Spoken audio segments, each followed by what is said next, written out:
மே 27 2026 இல் நான் வெளியிட்ட அரசியல் பார்வையில் பின்வரும் 3 கருத்துக்களை நான் சொல்லியிருந்தேன்.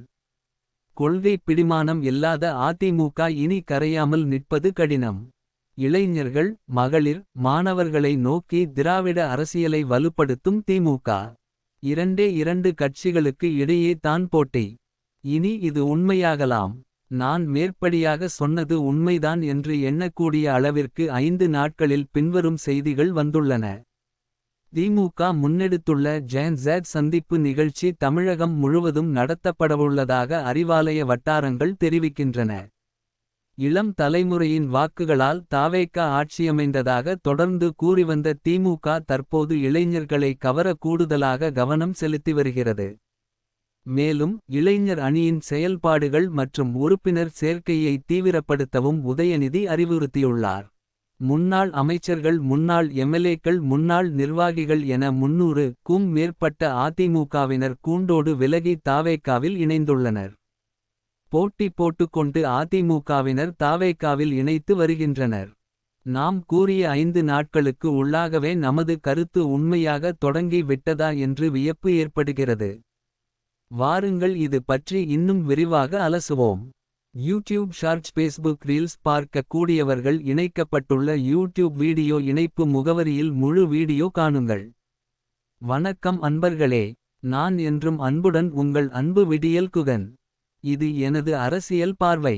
வாருங்கள் வீடியோக்கள் செல்வோம். ஏற்கனவே அதிமுகவின் 4 எம்எல்ஏக்கள் பதவியை ராஜினாமா செய்து விட்டு தாவேகாவில் இணைந்தனர். அதன் பிறகும் அதிமுக நிர்வாகிகள் தாவேகாவிற்கு வந்து கொண்டே உள்ளார்கள். அவர்கள் எல்லாம் உடனே வர வேண்டும் என்று அவசியம் எதுவும் இல்லை. ஏனென்றால் அவர்களுக்கெல்லாம் உடனே பதவி எதுவும் கிடைக்கப் போவதில்லை. ஆனாலும் அதிமுகவிலிருந்து தாமாக வெளியேறி தாவேகாவிற்கு வந்து கொண்டிருக்கிறார்கள். அதிமுக கடந்த 2 சட்டமன்ற தேர்தலிலும் தோல்வி அடைந்து விட்டது. கொள்கை ரீதியான பிடிமானம் எதுவும் பெரிதாக இல்லாத கட்சி அதிமுக. பதவி அதிகாரம் என்பதுதான் அதனை ஒருங்கிணைத்து வைத்திருந்த சக்தியாக இருந்தது. இனி அந்த கட்சி ஆட்சியை பிடிப்பது என்பது பெரிய கேள்விக்குறியாகிவிட்டது.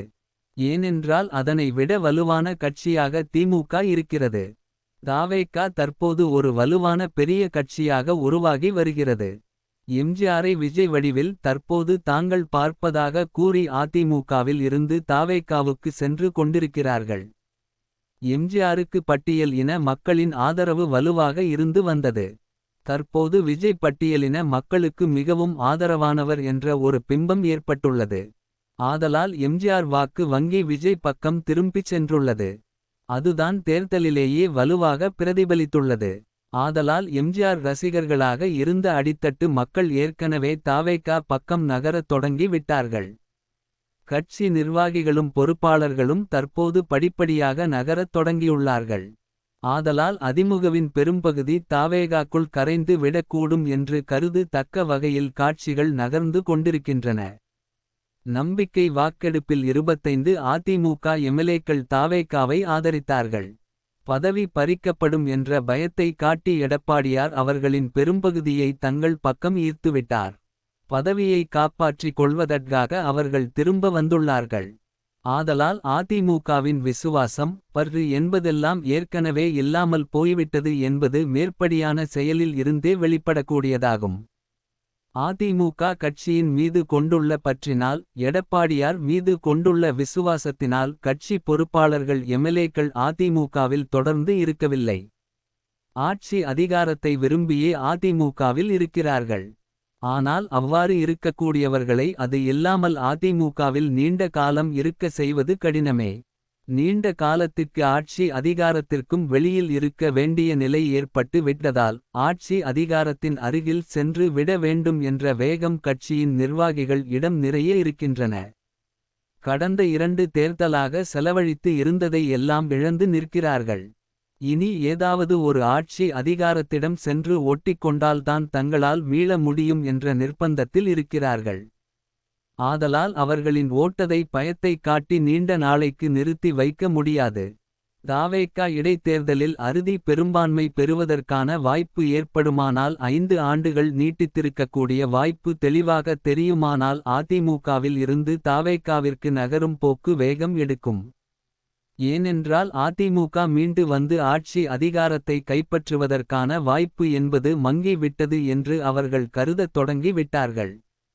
தமிழகத்தை பொறுத்த வரையில் 2 கட்சிகள் தான் எப்போதும் வலுவாக இருக்கும். மூன்றாவது கட்சி ஒன்று வலுவாக வருமானால் அதில் ஏதாவது ஒரு கட்சி கரைந்து விடும் அல்லது சுருங்கி விடும்.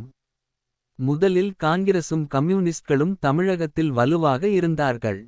திமுக உதயமான பிறகு பெரும்பகுதி கம்யூனிஸ்டுகள் அதில் கலந்து விட்டார்கள். பிறகு காங்கிரஸ் திமுக என்ற 2 கட்சிகளின் போராட்டம் தொடர்ந்தது. இடையில் பெரும் தலைவர்கள் அதாவது ராஜாஜியின் சுதந்திரா கட்சி ஆதித்தனாரின் அப்போதைய நாம் தமிழர் கட்சி எல்லாம் தோன்றின. ஆனால் வலுவாகவில்லை. காங்கிரஸ் திமுக என்று தான் அரசியல் நகர்ந்தது. அது அதிமுக என்ற கட்சி தோன்றுகின்ற வரை தொடர்ந்தது. ஆனால் அதிமுக தோன்றிய உடன் திமுக அதிமுக என்ற 2 கட்சிகளின் ஆதிக்கம் உருவாகியது. காங்கிரஸ் மிகவும் கரைந்து போனது. பெயருக்குத்தான் தமிழ்நாட்டில் இருந்து வந்தது. மூப்பனாரை கொண்டு காங்கிரஸை மீண்டும் கொண்டு வருவதற்கு பெரும் முயற்சி நடந்தது. ஆனால் ஒன்றும் தேரவில்லை. தற்காலத்தில் பிஜேபி செய்வது போன்று அப்போது காங்கிரஸ் முழுமூச்சாக செய்து பார்த்தது. அப்போது காங்கிரசுக்கு தோல்வி. இப்போது பாஜகவிற்கு தோல்வி. அதன் பிறகும் மிக நீண்ட காலம் திமுக அதிமுக என்று தமிழக அரசியல் சுழன்று கொண்டிருந்தது. தற்போது தாவேகா என்ற திடீர் அரசியல் புயல் தோன்றி ஆட்சியை பிடித்து விட்டது. திமுகவின் உடைய கூட்டணி உடைந்து பிற கட்சிகள் விலகி போய்விட்டாலும் திமுக கட்சியின் நிர்வாகிகள் மக்கள் பிரதிநிதிகள் ஆதரவும் மக்கள் ஆதரவும் இன்னும் பலவீனப்படவில்லை. ஆட்சி அதிகாரத்தை இழந்து நீண்ட காலம் ஆகவில்லை. ஆதலால் அது சுதாரித்து தன்னை நிலைநிறுத்திக் கொள்வது சாத்தியமானதாகும். தற்போதைக்கு திமுகவிற்கு பெரிய அபாயம் எதுவும் இருப்பதாக தோன்றவில்லை. ஆனால் அதிமுகவின் தற்போதைய நிலை அப்படி இல்லை. ஆதலால் அதிமுகவின் பெரும்பான்மை தாவேகாவை நோக்கி நகர்வது என்பது தவிர்க்க முடியாதது என்பது போலவும் அது காலத்தின் கட்டாயம் என்பது போலவும் தோன்றுகிறது. நான் அப்போதே அவதானித்தேன்.